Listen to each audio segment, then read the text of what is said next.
Aren't you a little short for a stormtrooper?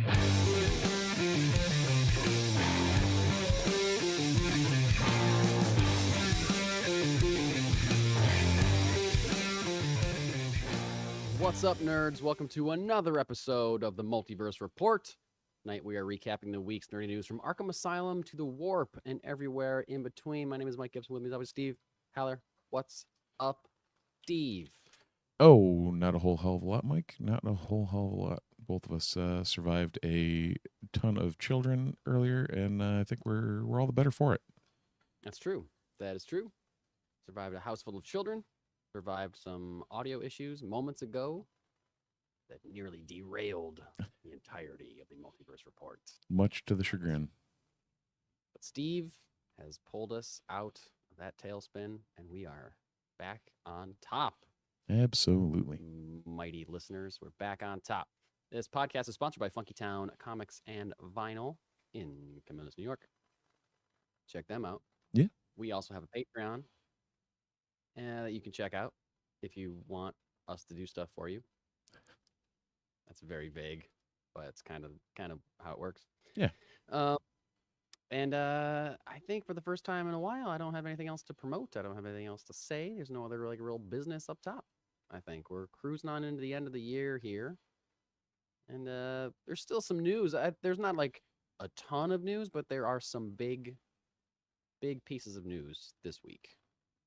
Yeah, it seems like you said, there wasn't a plethora of options, but what dropped big or biggish. And there's going to be at least one big thing happening this week. Mm-hmm. Witches? Now, there's witches this week? Yeah, witches are happening this week. Oh, yeah. Sweet. I thought that happened a couple weeks ago. Witches are always out there, Steve. Gotta be on your guard. They're always out there. Traveling the road? Yeah. Whether or not it actually exists may be up to you. However, they're out there. What is happening this week? All but confirmed. We will very likely be getting the teaser trailer for Superman this week. The official logo was revealed on social media this week. Guess what? It looks like the Superman S that we saw months ago. Right. With silver letters that say Superman underneath. It's funny how they stick with the branding that is the branding. Yes, exactly. Now, we know for a fact that the teaser trailer is being shown to press tomorrow on the Warner Brothers studio lot. There was a photo taken and leaked on Threads today or somewhere on social media that was like the marquee said specifically teaser trailer for Superman press event or something like that. So that's happening tomorrow. And extrapolating from that, people are reporting that the press are going to get to see it tomorrow.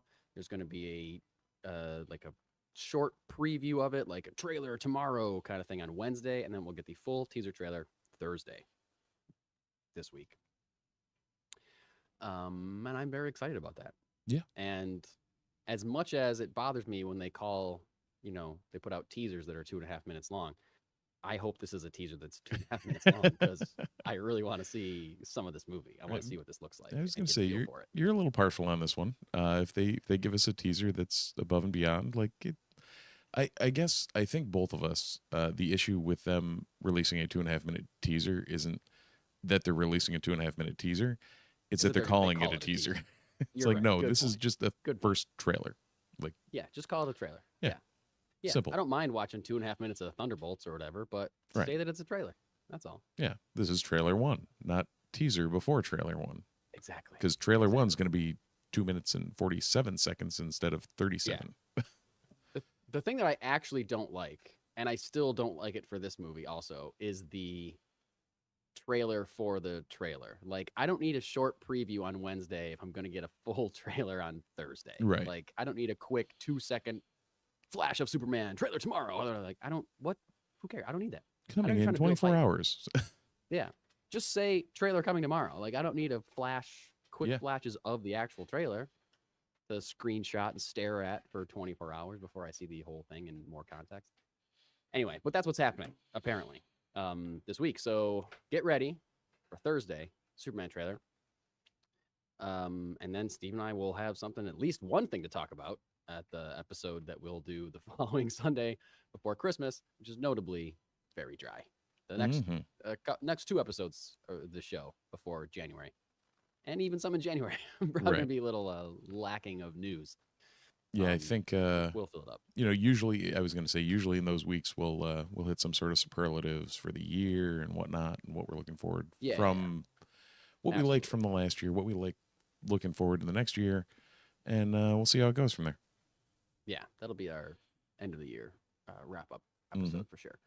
But next week we're at least going to be talking about the Superman trailer, and hopefully we'll be talking about it in a very positive way. Yeah, we're saying that that's going to be our like superlatives episode, but something crazy is going to break, and we'll end up going off the rails for like an hour, right?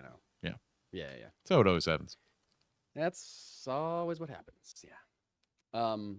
Something else that's happening that I don't think we knew it all was happening. Like, I think we had heard like maybe they were going to do something with some weird characters, but this was rumored for a long time. Yeah.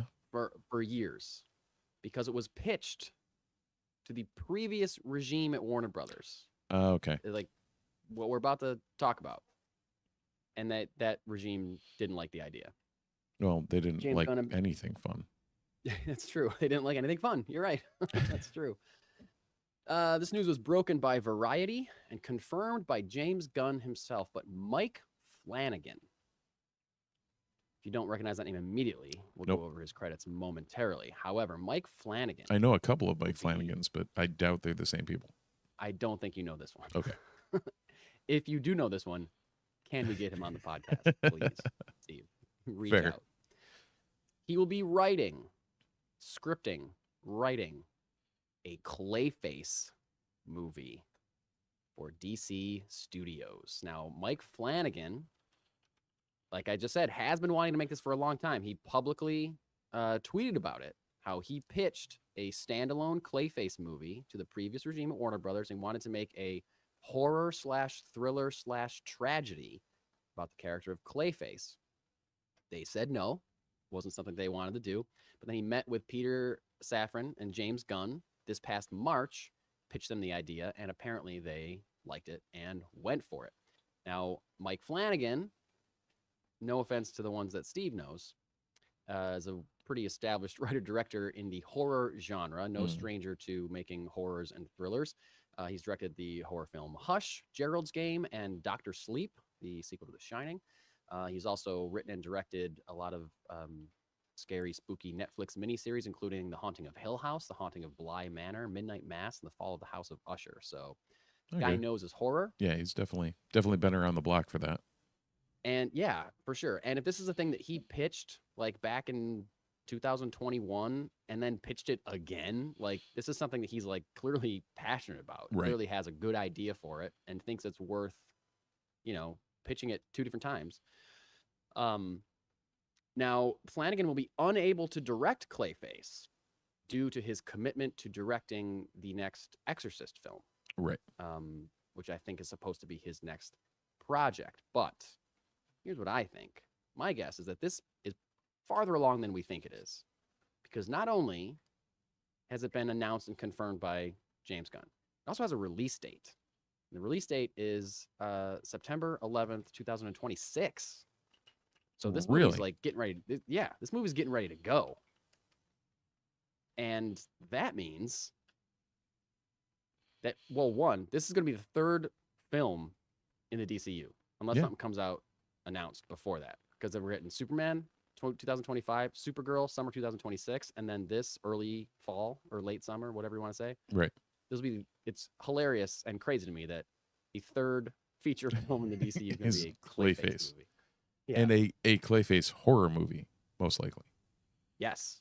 Real quick before I go back to what I was about to say. Anyone that is thinking that Clayface isn't an interesting or dramatic or dynamic enough character to have a film based on them has read the wrong Clayface stuff or seen the wrong Clayface stuff or doesn't know who Clayface is at all. I would suggest, in general, Clayface is started off as a guy named Basil Carlo, who was just like an actor who could change the look of his face using like makeup effects and stuff. Eventually, that evolved into Clayface being a number of different characters who changed their appearance, and now mostly Clayface is known as a giant mud monster who can change his form into not only human, different like people, but can also, you know, be like a brick wall or something if he needs to hide, or change his fist into a big mace if he's fighting Batman and wants to like clobber him with something. You know, like he's a shapeshifter basically. And if he's not concentrating, he loses control of it and just kind of looks like a big mud monster. So definitely horror elements in there. If you want to see how well this character can be portrayed, I would suggest watching a 2-part episode of Batman, the animated series. I want to say that it's called Feats of Clay or something, or Fists of Clay, maybe. It's the introduction of that character in that series. They use the Matt Hagen version of the character. What's it? Feet of Clay.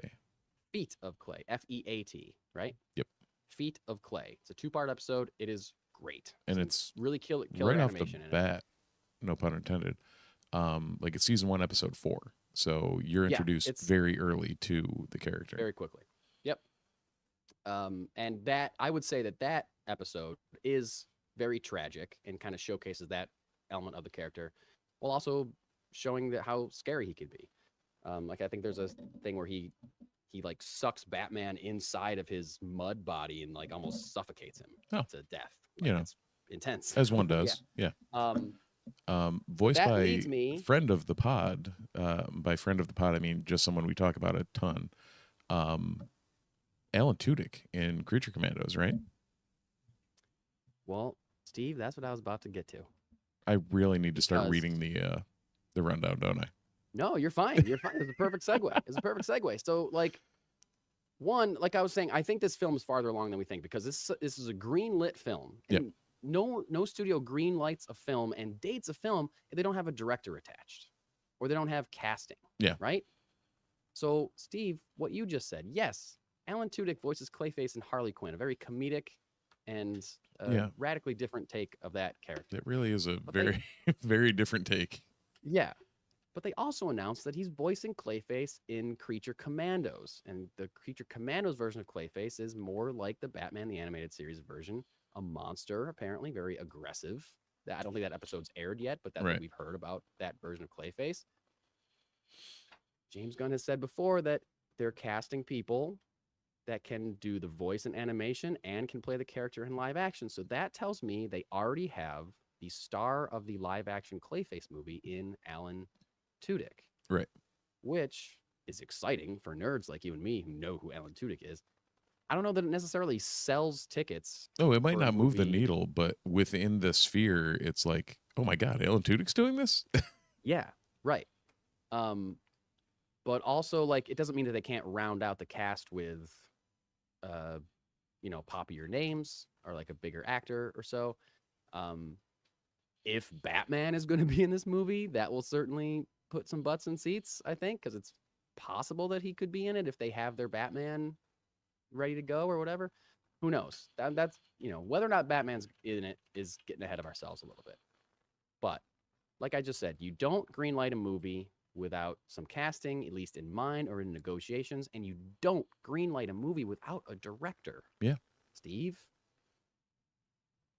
Who that is, we have no clue whatsoever, but there's got to be someone attached.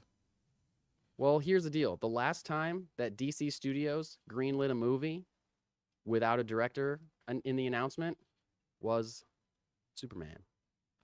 And who ended up directing Superman? James Gunn. Who's in charge of greenlighting things for DC Studios?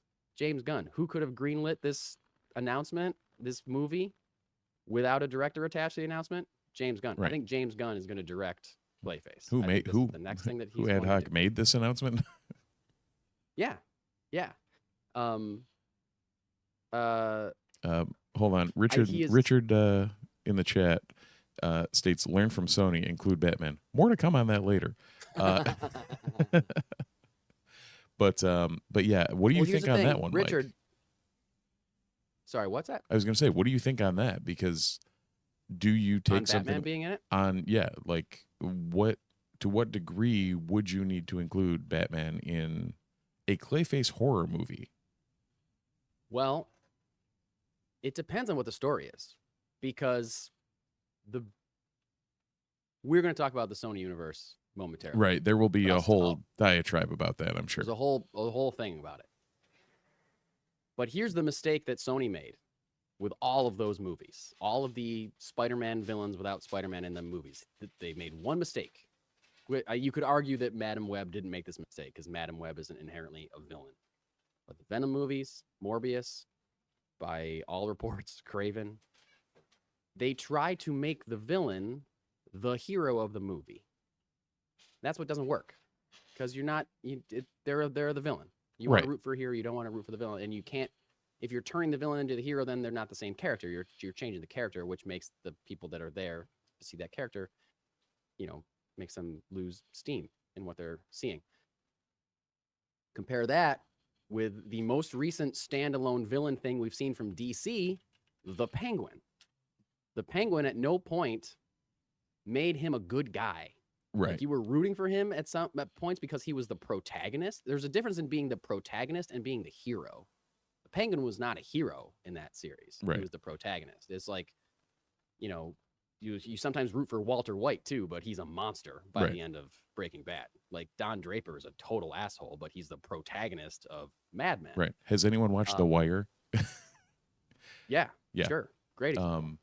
Um, So I think if the Clayface movie doesn't try to make Clayface something that he's not, then yes, that character can lead a movie without putting Batman in it.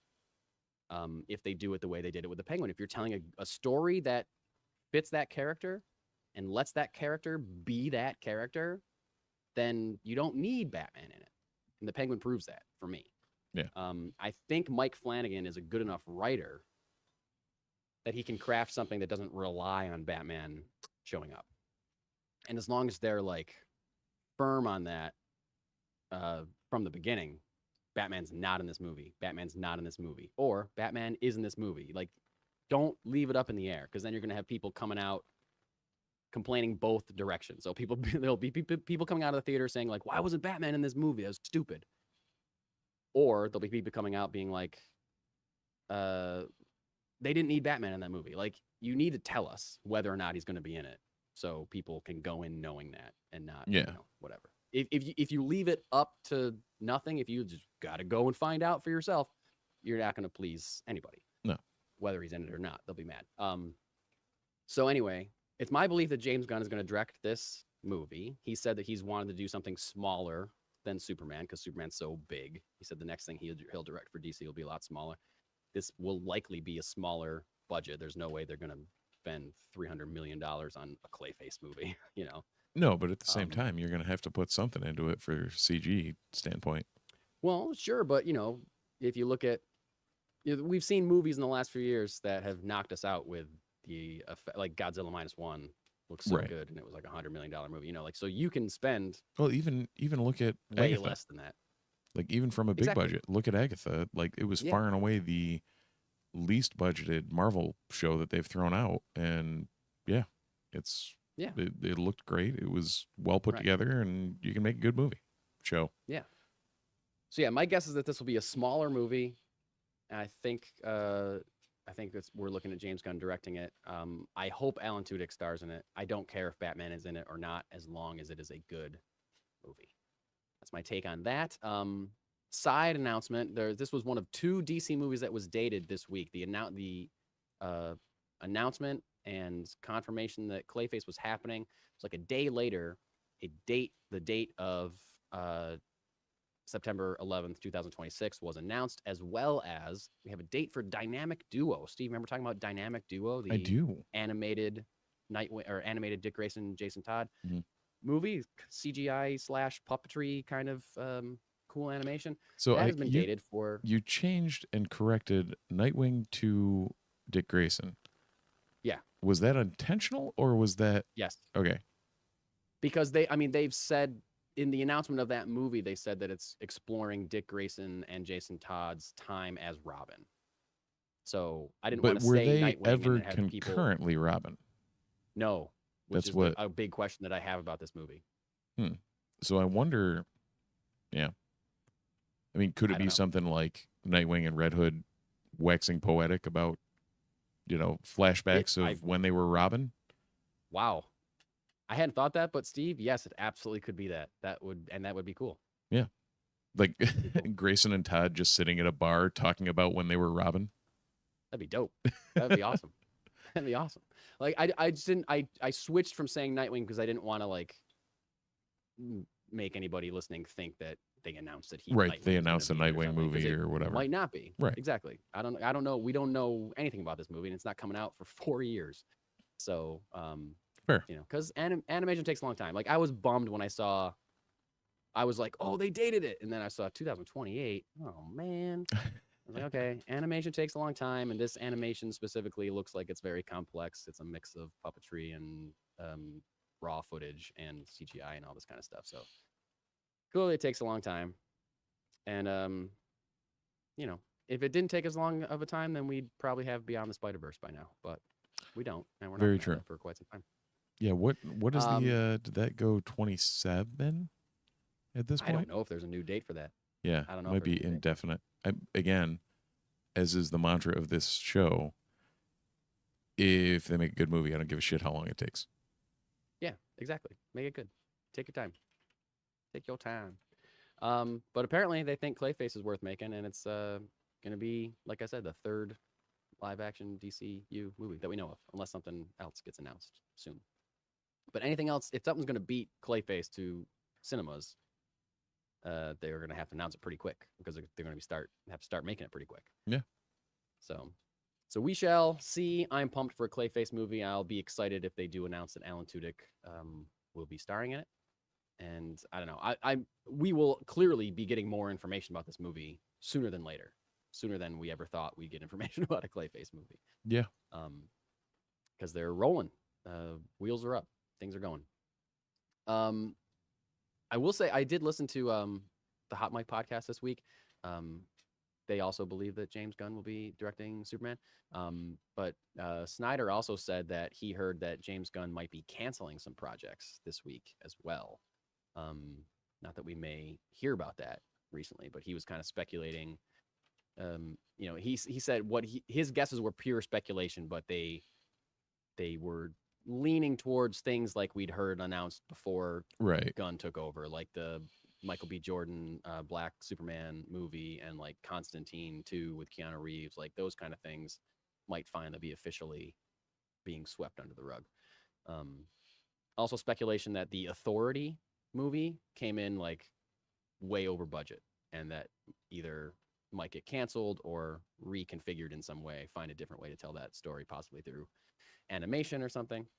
Yeah. Because that's another movie that I almost forgot they announced because we haven't heard anything about that at all. So, speaking of things being dated, sorry, Steve, real quick. Speaking of things being dated, Harley Quinn season 5 was announced this past week. Season 5 will premiere on Max January 16th. I still haven't made it through season 1. Oof, missing out, my friend. No, So literally every time I go to watch an episode, I laugh my ass off. And for some reason, I just keep forgetting it exists because there's 7,000 other things going on. Yeah. Or other things coming out. It gets so much better too as you go. Like, season 1 is great, but as it keeps going, it gets more insane and great. To say that it gets more insane is crazy. Yeah. Well, I guess that's like Doom Patrol. Like when you start season 1, the first episode involves shifting of realities through a goat's anus. Yeah, exactly. Yeah. And yet it still gets crazier. Right. Like, yes. How do you think that is possible? I don't know, but it is. Well, the Harley Quinn stuff, they just take wild swings with the mythology in ways that, like, if you're building a movie universe, you can't do. Like, this is a minor spoiler for, I think, the end of season 1 of Harley Quinn, but like, Joker unmasks Batman at the end of that series. Like, he has Batman tied up and just takes his cowl off, and it's just like, yo, you're Bruce Wayne. Like, they would never do that. You can't do that in a movie. No. Like, if you're trying to make multiple Batman movies, you can't have. I guess maybe you could, but it would just be something that you wouldn't expect. And so it's that kind of Right. swings that they take with the mythology that you wouldn't expect. And it is really funny because he unmasks Batman, sees that it's Bruce Wayne, and the first thing he says is like something about, I ordered my electric Wayne car 2 years ago and it's still not on the market. Where's my car, Mr. Wayne? Like he starts just complaining about some like a Tesla, Yeah, just going full like, Karen. kind of analog. Yeah, it is great. Oh god, that's Yeah. yeah. No, oh, Uh, huh. I just had a good idea. Have they ever had, like, as a what if, or sorry, Elseworlds? Did they have they ever explored something like Bruce getting unmasked, snapping, and basically, either killing or maiming whoever unmasked him, and then like where that would take him? I'm sure they've had ones where he's lost his mind. Right. I was gonna say, or do you have like a pitch to DC now? Scarecrow books and stuff. Yeah, no, maybe I have a pitch to DC. I don't know that it's been due to an unmasking. That's kind of cool. Yeah, I don't know. When you said that, like that they did that, I'm like, huh, I wonder what, like, if that sent, because I'm kind of thinking Absolute Batman, where he's a little more kind of raw. Yeah. Of like, yeah, his identity becomes known to a person, and he wants to shut it down, so he crosses the line, and then where does that take him? Yeah, well, my initial reaction to you saying that was, I don't think he would snap just because he's unmasked, because, I don't know. It doesn't seem, I mean, like, yeah, it's a big deal. Right. But but then thinking about it just in the last 2 minutes, there are depictions of Batman where he is, further away from sanity. Right. Than other depictions of him. And if he's truly believes that Bruce Wayne is the mask and that Batman is who he is and he is the night and he is vengeance and all this stuff, and this is what I need and this is what I am, and I'm this, convincing himself that he's some above the law protector of Gotham City, if that is compromised by someone removing his mask, then maybe that would drive him to be like, this is going to ruin the mission. It's going to ruin everything. Is it, or maybe it's not that he immediately kills that person, but maybe it's he wrestles for the first time, like, I'm closer to killing somebody than I've ever been before, Yeah. Or something like that.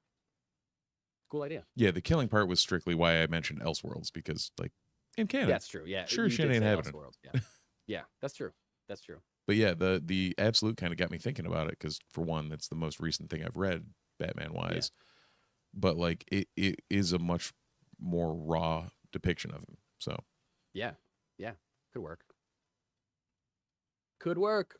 Here we are pitching things to DC. Excuse me, I yawned. You did. A big day. Yeah, big day. It has been a long day, Mike. Moving into some Marvel territory. I've heard of this company you're speaking of. I have also. I've heard of them many times since I was about 7 years old. We got a slew of characters. This is not all in one announcement. These are like different things, actors saying it, trades announcing them, of characters and actors that are being announced that will be returning to the MCU for Avengers Doomsday. Either returning to the MCU after an exit, a la Robert Downey Jr., or just their character showing up in this movie, a la somebody like Benedict Cumberbatch, who said this week in an interview that Doctor Strange will be in Avengers Doomsday. Anthony Mackie has confirmed that Captain America will be in Avengers Doomsday. They're being reported that Haley Atwell will be returning as Peggy Carter. And that's one of those things where we don't really know what version of Peggy Carter she'll be playing. Captain Carter, possibly, spin off from the What Ifs, who knows? Yeah. Or in the as she showed up in Multiverse of Madness. Also being reported that Scarlett Johansson will be returning to the MCU. Not announced yet. That's just a report. And this is from Jeff Snyder on the Hot Mic podcast. Chris Evans, as we talked about recently, was reported as going to be returning to the MCU. But who is he going to be playing? According to Jeff Snyder, he'll be a character called Nomad. which is a different identity that Steve Rogers takes up during an arc of the books where he becomes disillusioned with like the American government, doesn't want to like work for them anymore or stand for them anymore, which they kind of did in Infinity War. Yeah, they they never sort called of. him Nomad, but that's kind of like the vibe he was giving in Infinity War. Yeah, right? I mean, hell, there were shades of it in Winter Soldier when he And in Civil War, or yeah, Civil you're War right. rather, when he is working with Bucky and the whole like protecting him and breaking away from what the government's telling him to do Right. and all that, and like, yeah, I could see why they would do that. We talked about it last week, like if they're bringing in all these cameos and it's like if they fit, they fit, and if they don't, then what the hell are you doing? Like, just the star power isn't going to bring things back. Yeah. But it also like it's an Avengers movie. There's got to be Yeah. a bunch of them. But there's a bunch of them that aren't dead. Like, are we going to have an 87-year-old Nomad? Like, what? No, is it we're going to be not. Steve that looks like Joe Biden? Like in No, like the weird cape that he has?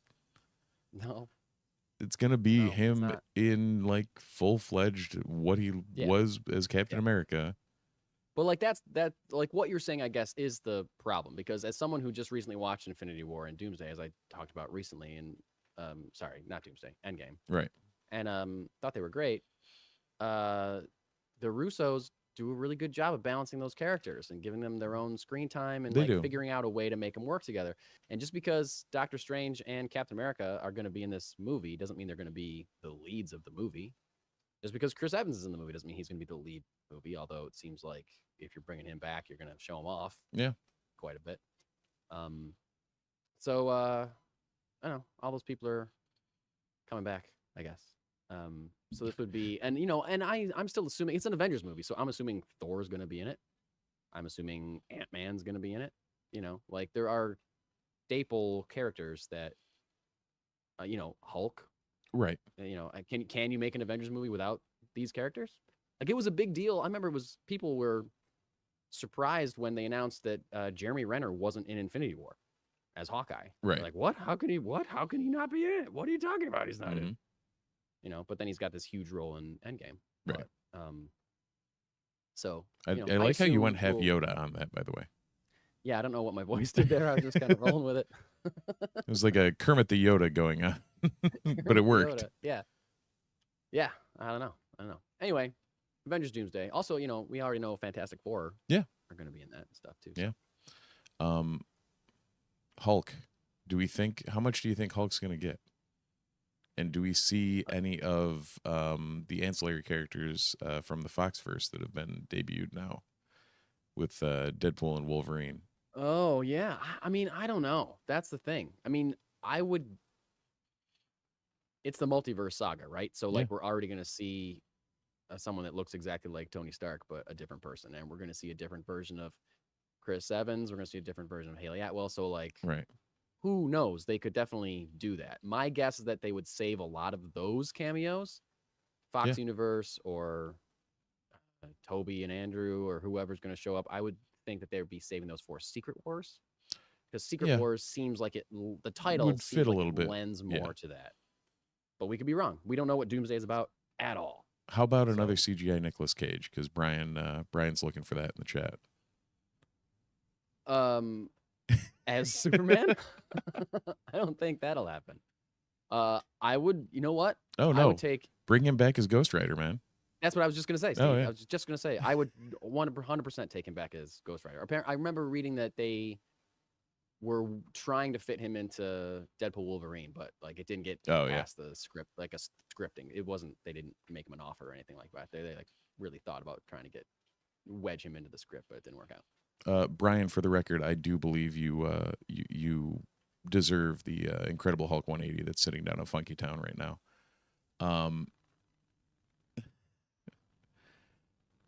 Go get it. Yeah, you should. Go get it, Brian. What's stopping you? Why not? Go get it. But yeah, it's kind of weird. I still don't know what I think about Doomsday in general or Secret Wars. Like, Same. what this is kind of shaping up to be. Like I hate Well, cameo fests, so hopefully the Russos can pull Well, it together. again, man, you can't think of it as a cameo fest. It's just been a while since we've seen an Avengers movie. Like Avengers movies have a ton of characters in them. Yeah, but they So, like, don't have a like, ton of dead characters in them. I guess part of my well, I mean, problem with that's this the whole multiverse mess is them backtracking on all the shit that they established and they pushed for. And it's like we have this good, solid story that they told over 23 movies or whatever the hell it was. And then it's like, oh, well, we had like 5 or 6 more that it's, I don't know. We're just going to throw it all in trash and try and start over Yeah, with I mean, shit that we already did. the big question mark, I think, and the thing that is making you worry about it, and Yeah. me to an extent, is that it's the multiverse thing, and the multiverse thing hasn't really been working for a lot of people. No one Right. really cares. Yeah. And I think so that is a big question. Like if this was just an Avengers movie and not a multiverse movie, I'd be like, yeah, okay. I'm in. It's going to be probably pretty good. Yep. You know. But because of the multiverse thing, like they've painted themselves into this corner, the multiverse saga. So they have to like close the loop on this multiverse saga, which isn't really much of a saga when none of the chapters are leading in any one certain direction. But they have to figure it out. So that's the question mark for me. And it's a question mark because when there's multiple universes and multiple realities and like when you can do anything, Yep. then the stakes don't matter. Yeah. Like you can do anything and go anywhere, then who cares? Like, I don't know. Oh, Doesn't wait. work Are for me you that way. calling for a grounded universe? Another Grounded staple of this for- podcast? I'm grounding for one universe. Make it as fantastic as you want, but it's Right. got to be one universe and it all has to like line up in a certain way. Right. It doesn't have know? to make Like, don't sense, keep- but it has to be connected and It figure can be shit out. insane. You can have a Right. guy that gets angry and turns into a big green monster. Great. But don't have that guy suddenly beating up the other guy in the different universe when it doesn't make sense for that, when you had to bend over backwards to tell a story that made sense for him to go to another universe to beat up another green guy. Yeah. You know? I don't know. Because why That's not? what I don't care about. That's what I don't care about. If there's a million Hulks, then I don't care if a Hulk dies. Yeah. You know? If there's a million Captain Americas, then I don't care. If there's a million Black Widows, then I don't care that this one Black Widow sacrificed herself for the Soul Stone. It all comes down to consequences. Exactly. Well, Exactly. Speaking of consequences, I was just trying to figure out a good segue, but that was pretty good. Um, Speaking of consequences, yeah, it was announced this week that Sony will is finally reaping the consequences of their actions. Yeah. Sony announced that they will stop making Spider-Man films without Spider-Man in them. For now, quote unquote, for now. Now, this was reported by The Wrap, and this is a little piece from The Wrap article. And I'm going to read this, Steve, Mhm. and you and everyone else listening is going to say, yeah, duh, you idiots. No We've shit. been trying to tell you this for years. There's a piece of the article from The Wrap. For Sony, the future appears to lie in projects more directly connected to Spider-Man himself. They've developed what they want to develop for now, a top talent agent told The Wrap. It's really about the next Spider-Man film. According to a second Sony insider, the studio is now focusing on its efforts on Tom Holland's highly anticipated fourth Spider-Man film, next installment in the acclaimed Spider-Verse animated film series Beyond the Spider-Verse, and Spider Noir television series featuring Nicolas Cage. Projects that lean into, rather than away from, the web slinger's central appeal. Duh, Yeah. you idiots. Thanks. Now, of course, we all read this and say, duh, we know. We've been trying to tell you that forever. And their argument is, hey, the first time we did this, we made $1 billion. Right. We put out a Venom movie, it made $1 billion. You think we're going to turn our backs on the chance to make another $1 billion? No, but what they're and- doing is, instead of understanding that Venom made $1 billion because it was Venom, who is a much beloved character for right or wrong or whatever. It's Venom. Craven Yeah. is not Venom. Morbius is not Venom. Madam Web But sure even- as shit isn't Venom. But even Venom, the way they made Venom, isn't Venom. Right. So like, you know, they did the thing that I mentioned when I was talking about Clayface, is that like they took Venom and made him a version of Venom that, you know, yeah, he's kind of more of an anti-hero in the comics now, but like Right. I was most going to say we've people- seen like Lethal Protector and like the Of course. turn of Venom to more of that anti-hero. Of course, but like you're giving me Venom in a movie for the first, well, not the first time because of Spider-Man 3, but like I think people were excited to go see Venom because they were like, he looks more like the Venom that I want him to look like. Yep. And he's biting people's heads off and stuff. And like, yeah, it's PG-13, but like, it looks like they're doing a Venom movie. And oh, I guess Spider-Man's not in it. Okay, I guess, oh, he's not really a bad guy. He's, you know, it's the comedy is quirky and weird. Like, Venom made $1 billion. It's not like the best reviewed movie of all time. No. Like, I don't like that movie. I don't think it's a good movie. I know there's some people that do, but there are people that think Batman and Robin is a good movie. You know, like there's, you know, taste is subjective. Yeah, except for the Batman and Robin part. I mean, I I've guess met it is people that love that subjective, movie. but I've met people that love that movie. I feel like the only way you It's would the- love that movie is if you were slightly younger than us and that was the Batman that you started with. It's the prequel thing. Yeah. You see Attack of the Clones when you're 9 and you're like, this is the greatest movie in my life. Right. You see it when you're 18, you're like, this is a piece of shit. Well, Same with Batman and Robin. I mean, to be fair, I saw it in theaters when I was 18 and I was like, this is great. And then I saw it again and I'm like, that wasn't great. Yeah, I know. I was hype blinded. Oh, by 100%. There's a lot of There's that. no other movie I've given the screen a standing ovation during, and that was when Yoda pulled out his lightsaber, and literally the entire theater just stood up and started clapping and cheering for a little green CGI dude pulling a lightsaber out. I don't think we clapped and cheered, but my theater, we all lost our minds. Oh, when yeah. that happened too. Yes. Yeah. In Great. Rome, New York. Didn't know there were that many Right? Star Wars fans in Rome, New Doesn't York, matter. but we were there. Doesn't matter. Star Wars is everywhere. Star Mm-hmm. Wars is everywhere. Anyway, so yeah, they kept making these movies because the first time they did it, they made a shitty movie and it happened to make $1 billion. So like, oh, we can make shitty movies and maybe make $1 billion. So it took them. So they made Venom, right? And then Yep. the next one was the second Carnage. Venom movie. It was like Venom. Let There Be Carnage. So you've got Then- the first Cletus Cassidy, like, you know, Yeah, a new but that didn't character. make $1 billion. That's Woody Harrelson. But it Yeah. made. I think it made pretty close. I think it did okay. I mean, those Venom movies have. I'm not. You know, I shouldn't be comparing Venom to Batman and Robin because like the Venom movies certainly have their audience. Oh. They have fans for sure. So Let There Be Carnage made 506 on a 110 budget. So solid, like well worth, you know, making the movie. Yeah, for sure. Enough for them to make another one, a third one. So like, but Venom makes $1 billion. The next one is Let There Be Carnage. Then we get Morbius.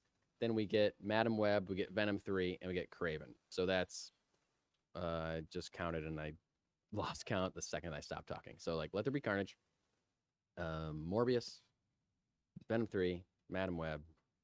It took 5 additional movies for them to be like, this isn't working. They made $1 billion and then made 5 more movies hoping that they'd make $1 billion. Right.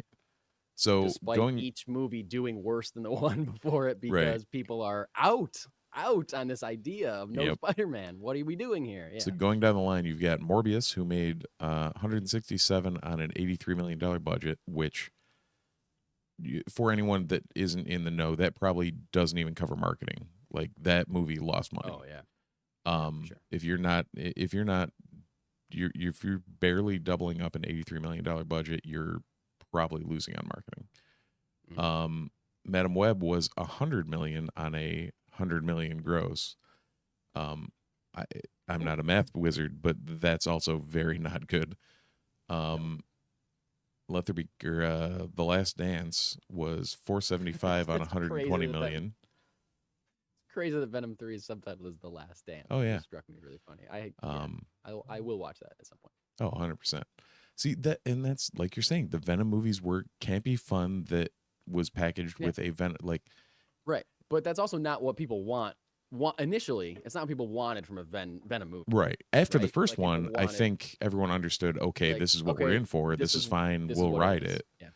But Yeah. yeah, like that's definitely going into it. That's not what I was And looking also, for. I don't want to take away from what you were saying. I felt like I kind of jumped in and disregarded what you were saying. You are correct. Venom is an incredibly popular character, which has so much to do with the fact that the first one made $1 billion. But the fact that the other ones kept slipping is like, because even hardcore Venom fans are like, this isn't the Venom that I want Right. to see. I'm not going back to the sequel. Like, if this, like, I'm sure there's people that had never heard of Venom before that went to see it because it was PG-13. Smart of them to make it more widely available to for kids. So if you're a 13-year-old kid, you've never seen a Venom movie, you go see this. This is Venom. I love it. Then you go see other ones. But people like you and me are like, this is not. I'm not going back to these. So Craven, which came out this week, $130 million budget. The opening was 26. 26 million worldwide. Yeah. Worldwide. So, and this article from the Wrap also it starts by referencing the just complete lack of hype or enthusiasm of any kind for Craven the Hunter. Yeah. And I think, I think Sony was in a bit of a bind where like the wheels on these movies were already going, like they were too far along. Right. They kind of had to, they kind of had to put them out. Sunk cost fallacy. Yeah. Yeah. And and they're banking on, like with Madam Web, they're like, hey, we got Dakota Johnson, we got Sydney Sweeney, like those are some names. People right. Like Aaron Taylor Johnson for this, like, exactly. Decent enough name. The one thing I've heard about Craven is that he is good in it. Like his performance is good, but everything else is awful. Well, it's kind of like Matt Smith in Morbius. Sure. Yeah. Where it's like, no, he was fine, and the rest of the movie was hot trash. Yeah. Like I think they probably legitimately thought that Morbius could be a thing. I can't believe that anyone thought Madam Web was a good idea to even make. No. Because that's just like the least known character. All 23 minutes of it that I made it through. Yeah. And I can see, if Morbius had been a bigger hit, then I can see people showing up for Craven, but just like, it's just not happening. It's just not there. But it took them 5 movies to figure it out. For reference, and I think you were in the group chat earlier, Brian in the chat went to see it this week. He said there was one other person in his opening night theater. Wow. So that explains that 26 million worldwide box office. Man. Kind of makes me want to see it. Like, I don't want, it currently has a 15% on Rotten Tomatoes. We've gone over how little Rotten Tomatoes means, but usually when something's that bad, it's a sign something's not great. I was kind of hyped to sit down and watch Madam Web because I was like, this movie's gonna be so bad. And then I was like, whoa, it's so bad. Now I'm kind of getting that hype to watch Craven right now. Because if it's this bad, like it's gonna be on streaming like in January. Like they will be trying to wring every little bit of hype that isn't there. Yeah, we'll be seeing that Red One, that movie, that Christmas movie with The Rock and that went from theaters to streaming in like a week and a half. Right now, yeah. It came out like 2 weeks ago or whatever. It's hilarious. Apparently, it was real bad. Real bad. I could tell by the terrible trailer. Well, I'm just hoping to hell that my son doesn't see it on streaming and be like, we should watch this. And it's like, oh, no, we shouldn't. We really shouldn't. Yeah, please no. Hey, but if you do, let me know how bad it is. Apparently, per Brian, this is much more fun bad than Morbius and Madam Web, but the beginning is boring as hell. See, I thought Madam Web was fun bad. No, Madam Web was just bad. No, Madam Web was fun bad. I think maybe so bad, though. maybe so you guys maybe you guys had talked it up as I don't know. Something made me just turn it the hell off. I was like, I can't do this. It's just like I can't.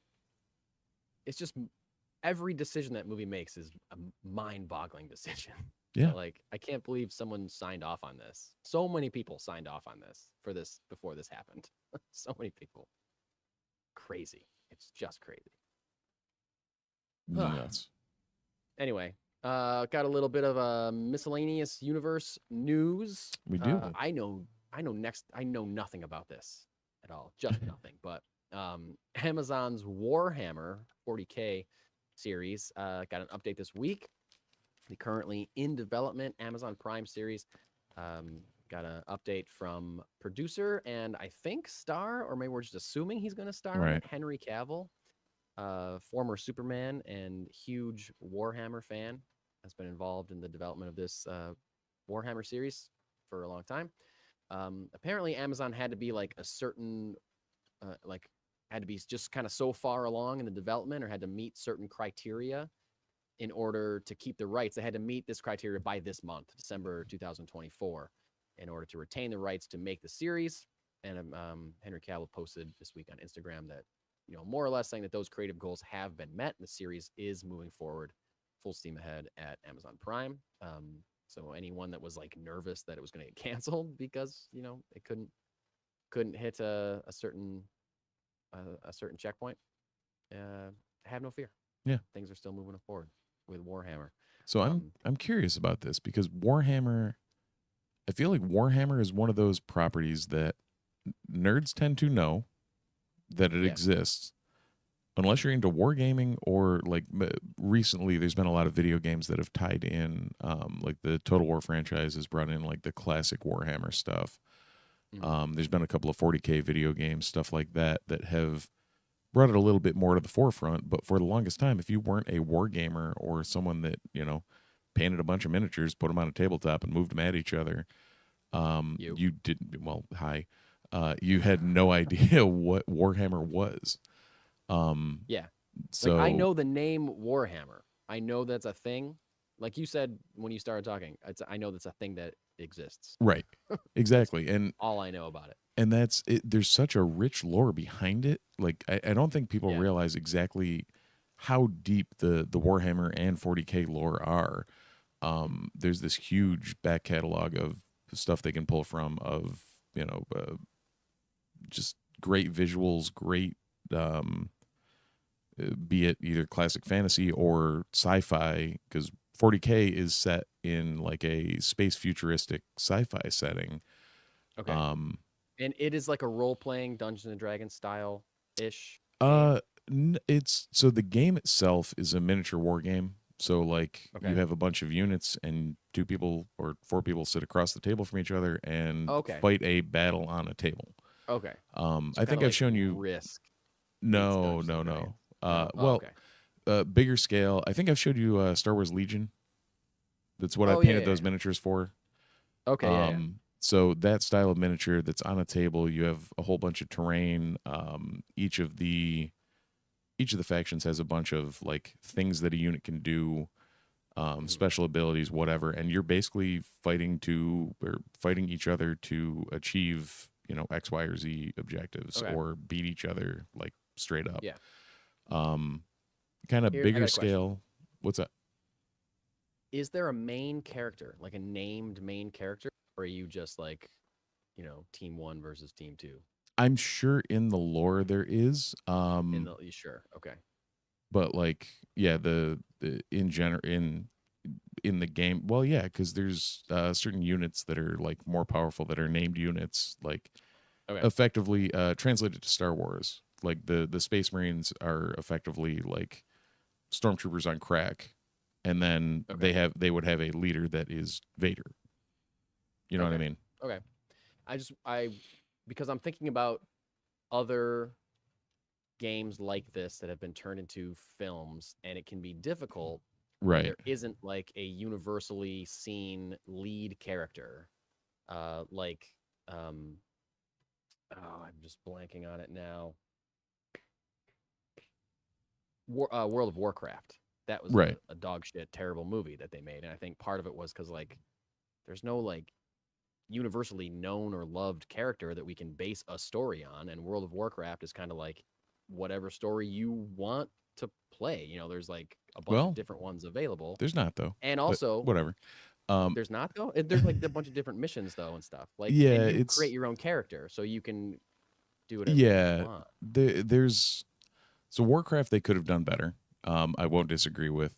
But in like they could have utilized like a couple of different storylines in the quest. Like you have Thrall, you have most of the Alliance. Like the Arthas storyline is very straightforward and something they could have turned into a movie. They just happened to choose something that they chose. Marquita Na So I'm sorry. Speaking ignorantly then. Yeah, it's more just you've never played World of Warcraft.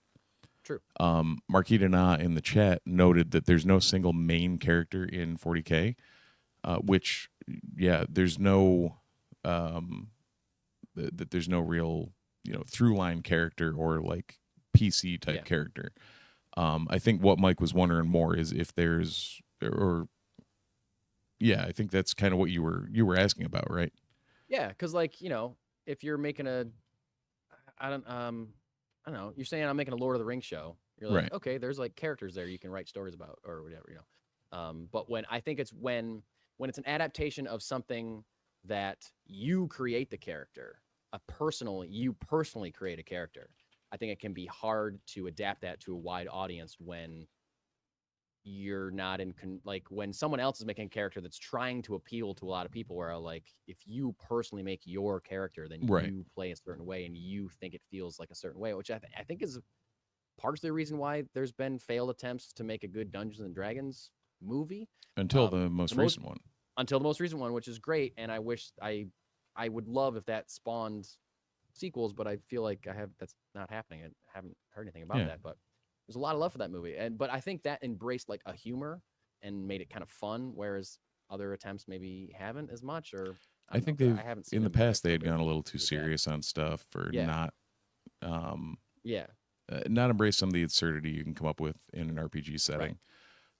In this case, there's again, like Marquita Na noted in the chat, each faction has a bunch of heroes in their own lore, and it's a matter. I think it'll more be a matter of who they choose to focus it around, like what faction they choose to follow or whatever. Which is part of what happened with the WoW movie was they chose a storyline and executed it poorly, for one. But they could have, chose Thrall, who was the orc leader that you meet in the World of Warcraft movie. They could have chose like his entire origin story of him being a slave to the humans and breaking free and befriending Jaina and the whole nine and whatever. But similar to this, they probably need to make a good choice as to who they follow for this. Because even if there's different factions, I assume when you play, you join one of those factions, right? Play as one of the factions, yeah. You play as one of those factions. So, like, if you're a diehard faction 1 and they choose to make the movie about faction 5, you'll be like, oh, I fucking hate faction 5. That like, is that possible that they could alienate people that? Yeah, but you would still know the storyline and probably want to see something through. Like, even yes, I'm sure some of the for lack of better term, like as you would describe it in the video game spheres, like some you would eliminate some crazy neckbeards, but there's the vast majority of people would be like, I still want to see that through. Okay. Thank you for talking me through this, Steve, and Marquis in the chat. I am like I said, I know nothing about Warhammer. Right. So this is just me grasping at straws. I apparently know more than I thought I did, but still not enough. Yeah, you were like, I don't know anything either. Then you're schooling me on it over here. But I feel like you not knowing anything is like Steve, you have like a basic knowledge of every topic. Jack of all trades, master of none. Yeah. Master of several, I think also. You have an insane knowledge base where, more than a regular mortal. Read more books, people. Read more books. Yeah, exactly. Speaking of reading books, Marquita Na, he says once you get into it, you'll love it. I, for the longest time, have wanted to get into the lore behind Warhammer, and know that if I dive down that rabbit hole, I'll end up in the same. Like I've played all the Total Wars, and every time I do that, I'm like, I should find out more about this faction or this faction. I'm like, no, I need to stop myself. I need to, I don't have the spare time to go completely down this rabbit hole. And you fall down, you never 40K, come out. yeah, if they made a Total War 40K, like the sci-fi nature of it would definitely throw me down that rabbit hole. Oh, all right. I did a great segue earlier, and then you told me a little bit more about Warhammer, so now I don't have a segue. But you have a comic to review this week? I do. And Let's hear it. it's a What do you got? multifaceted comic. Okay. So I walked in and Jesse basically said, pick any number one off the shelf you want. Yeah. So I thought, okay, I'll go look at the shelf. And I picked something that we were talking about last week. Oh, really? Two-Face number one. Oh. The Harvey Dent. Is this one of his first, like, have they done a Two-Face feature before? No, never. So I'm interested in this because we've never done this before. I reviewed this last week. You're reviewing it this week. You reviewed it last week? Yeah. I did a Oh, whole yeah, review. you did. Well, shit. So what are your thoughts? I actually liked it quite a bit. I thought it was me too. Yeah, I thought it was yeah. great. Yeah. I thought you were talking about that it was coming out. I forgot that you had actually reviewed No, it. I did a whole review. Yeah. Of it. Yeah. Okay. Maybe that's why I picked it. Maybe. You heard it was good. Maybe from a I trusted source. subconsciously was like, huh. Maybe Mike said it was good. Okay. But yeah, the whole, like, Christian Ward does good work. That's the gist of it. Do good work. Like, were you thrown by it starting immediately in him doing like a trial, but like in like an underground for villainy? yeah, trial? like, Like, and I didn't really well, get that yeah, at the first. when the first thing that shows up is Victor Zsasz, you're like, okay, what? Like, Okay, why is he on trial but for other villains? Yeah. It was like a weird, and I liked how they just dropped you into it, and they kind of Yep. explained it more as it went along. But I thought it was a strange concept. Yes. it was, and I'm curious. I think it's enough to make me try and pick up number 2 and see where it's going. Yeah. Or at least pick up the trade whenever that comes out. But like the Fabio Veras art was very solid. I liked how Very good. Ward addressed both sides of Harvey. Yeah. Yeah. There's a cool little twist there at the end. I Yeah. won't give it away, but there's kind of and that is what made it.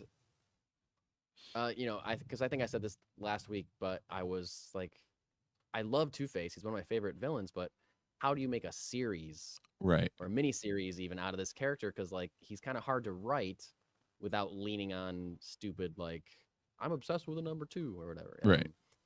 But like the twist, like, and there's always an internal struggle, right? That's his whole thing. But the kind of twist with the internal struggle at the end was like, oh, okay, that's cool. Yeah. Something I haven't heard before, and that can certainly stretch out for a few issues. I totally forgot you reviewed this. It's okay. And as soon as you said that, I'm like, shit. Okay. Yeah, I must have literally been sitting down there looking at the wall being like, Someone told me that was good. well, no, because I was like, Mike mentioned it in the pod that he wanted to look at that. And then it didn't dawn on me that you had mentioned that whatever.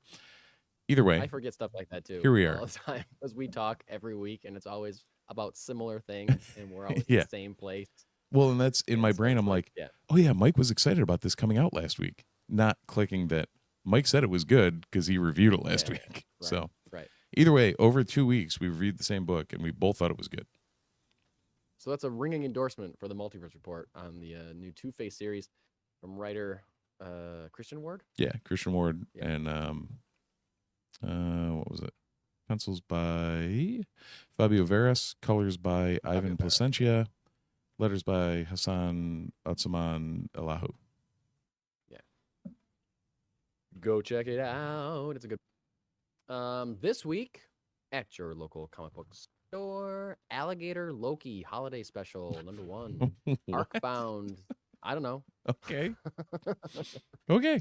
Sure. Arcbound #2, Black Hammer Spiral City #2, Captain America 16, City Beneath Her Feet #1. This wasn't on this list that I was looking at, but I think there should be issue 4 of Batman Santa Claus also this Yeah. week. 3 came out But it last wasn't week. on yeah, it wasn't on the list, but I don't know. We'll see. Anyway, Conan the Barbarian #17, Daredevil 16, Deadpool 9, Defenders of Earth #4, EC Shiver Suspense Stories, number 1. Fantastic Four, number 27. Godzilla's Monsterpiece Theater, number 2. Hatchet Midnight Murders, number 2. Helverine, number 1. I put 1, but I'm pretty sure it's 2 or 3. I don't think it's 1. That already came out. Anyway, sorry. Immortal Thor, 18. Killtown, number 2. Namor, number 5. Powerpuff Girls, number 6. Psylocke, number 2. Sonic the Hedgehog, number 75. That's a new movie that's coming out, too. Space Ghost, number 8. Star Trek, 27. Star Wars Ahsoka, number 6. Star Wars Ewoks, number 3. Star Wars High Republic Adventures Phase 3, number 13. Teenage Mutant Ninja Turtles, number 5. Terminator, number 3. Spectacular Spider-Man, number 10. Toxic Avenger 3. TVA, number 1. It's based on the MCU Marvel's TVA. And Ultimate Spider-Man, number 10. Wait, I don't think that's 10. I think it might be confused when I was writing 11. Spectacular Spider-Man and Spider-Man. I think I just looked at the same number. Helverine is the number 1. It is the So number you 1. may be thinking of the debut of Helverine, which happened ways back, I believe in May. Okay. Yeah. This is like the series. So this is the number 1 for the series. Okay. And I think it's officially revealed that it's Dakin. Okay. So Cool. I know it had unofficially been revealed prior. I think it must have been because you told me that. I think the when we were talking about it months ago, because when you said that, it made sense. Yeah. Cool. You're still picking up Ultimate Spider-Man? Ultimate obviously. Spider-Man and TMNT are the only 2 here on my poll. Yeah. And anything TMNT else? 4, Donnie came out last week or 2 weeks ago. Oh yeah, you were And- talking about that. You thought it was going to be out and they didn't have it. Or Yeah. something, and then- Apparently Jesse, it showed up after I got there that week type thing. Yeah. I was like, dude, where'd it go? He's like, oh yeah, here's a box of it. Here, Nice. have yours. I'm like, oh, okay, cool, thanks. Because I guess that's the other thing. If we really wanted to rant, we could go into the mess that Diamond has been lately for all of your comic needs. Diamond has always Depending been on- a very controversial company, and the way the comics industry is set up for distribution is completely foobar for anyone who doesn't insane. understand it. And they had an absolute monopoly on comic distribution until COVID. Yeah. Because they started screwing things up during COVID and like announced they were stopping deliveries. And I think it was DC, maybe DC, I think, was like, well, we're not going to stop making comics, so we're jumping distributors or whatever. And they were coming out on Tuesday. DC was coming out on Tuesdays for a while. And then Marvel, is Marvel still Diamond? They're not anymore either, right? They left too. Yeah, I can't remember who they're with now. Company started to drop off of Diamond, making them not an absolute monopoly in the comic distribution industry. There's still a lot of books that or publishers that are with them, but I do think Boom left this week. Penguin. Boom That's who they went to. Studios. They went to Penguin Random Marvel House. went to Penguin. Yep. Yeah. But yeah, Diamond's been for the last few weeks not delivering comic books, but still charging shops and vendors for the distribution fee or whatever, Right. like, It's- but not delivering the product. Like, oh, I can't afford to pay your fee if you're not giving me books to sell. Right. So, I mean, I think I believe Dark Horse is still with them. I think Image is still with them. If Boom is leaving, then maybe that's going to cause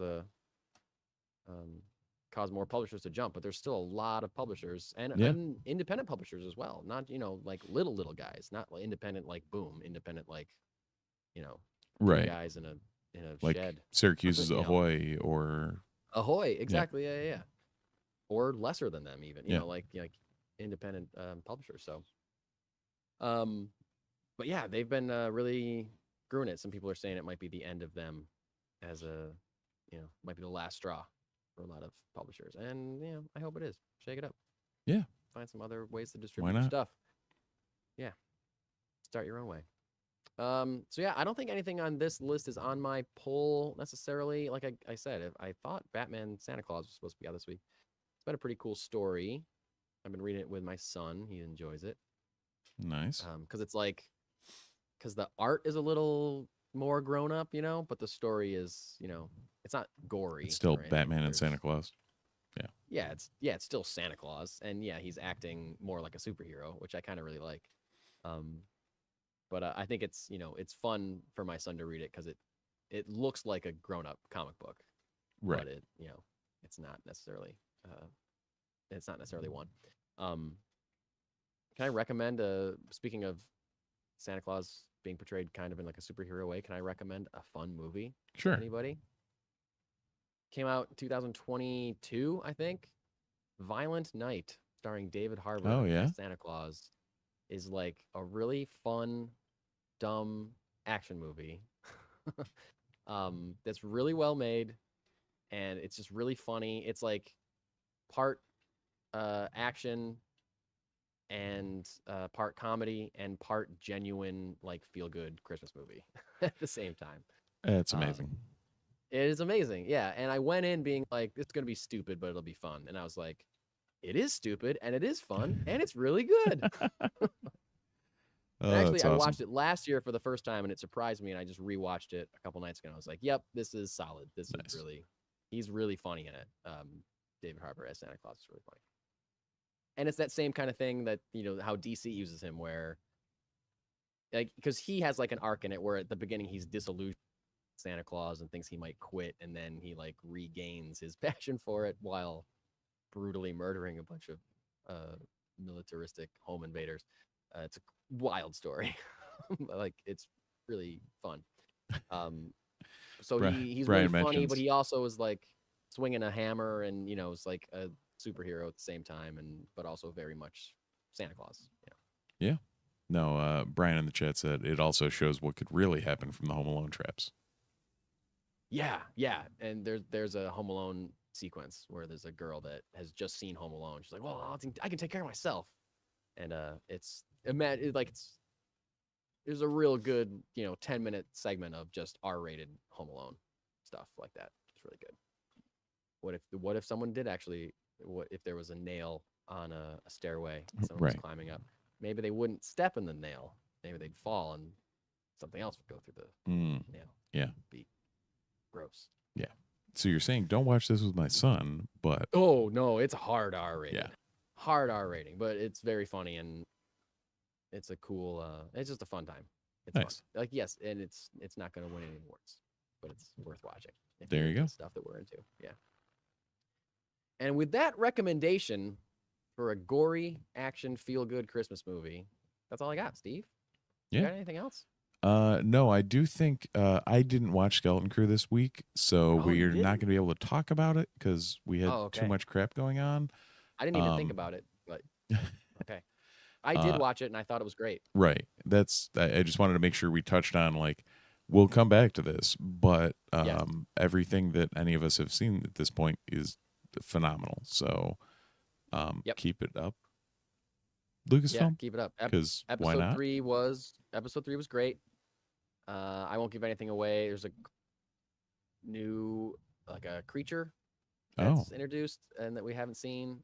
I thought it was very well done. I got to give it up. Like either a lot of the creatures they're using in this series look practical, and I haven't done the research, but like they look way more like people in crazy suits or Yeah. puppets or something than CGI things. And even this character, there's definitely times when they were CGI, but there was other times when I was like, I kind of think that's a puppet. I don't know. I got to look it up. Like, so it's either really, really good CGI or they're going full on, back to classic puppets and stuff, which I think looks great. It looks really, really good.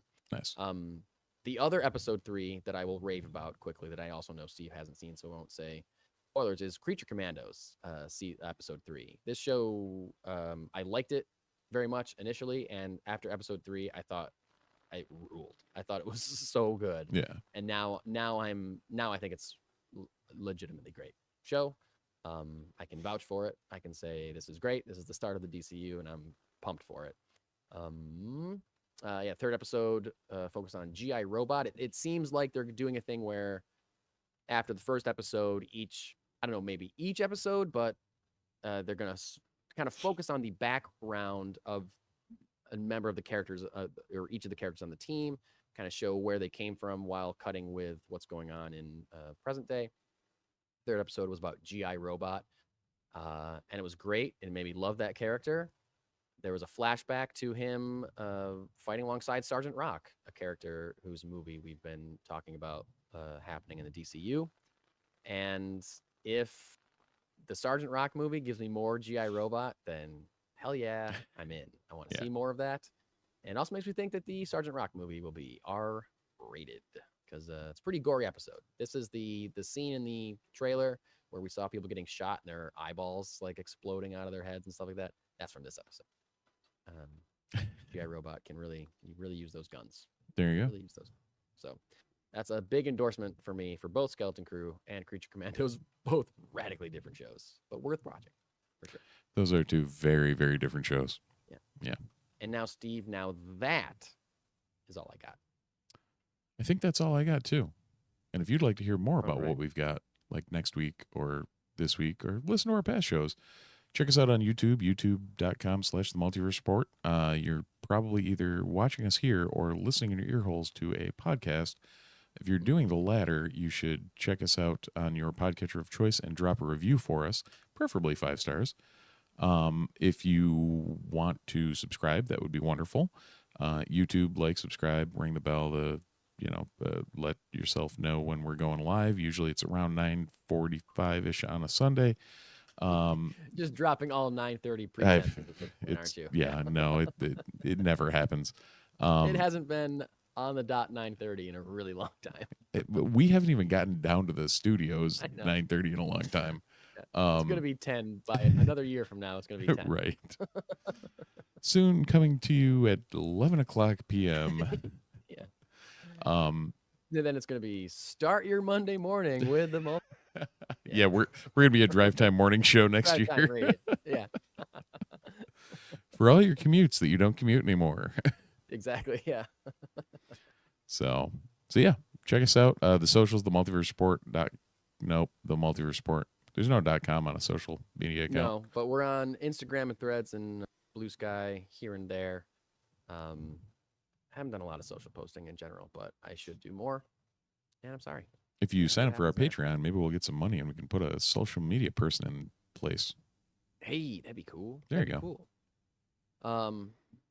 Yeah. So that's all Steve's got. That's all I got, except to say, as the two suns set over the burnt corpses, Owen and Brew Lars, we say, thank you for watching. Thank you for listening. And we'll see you in the multiverse.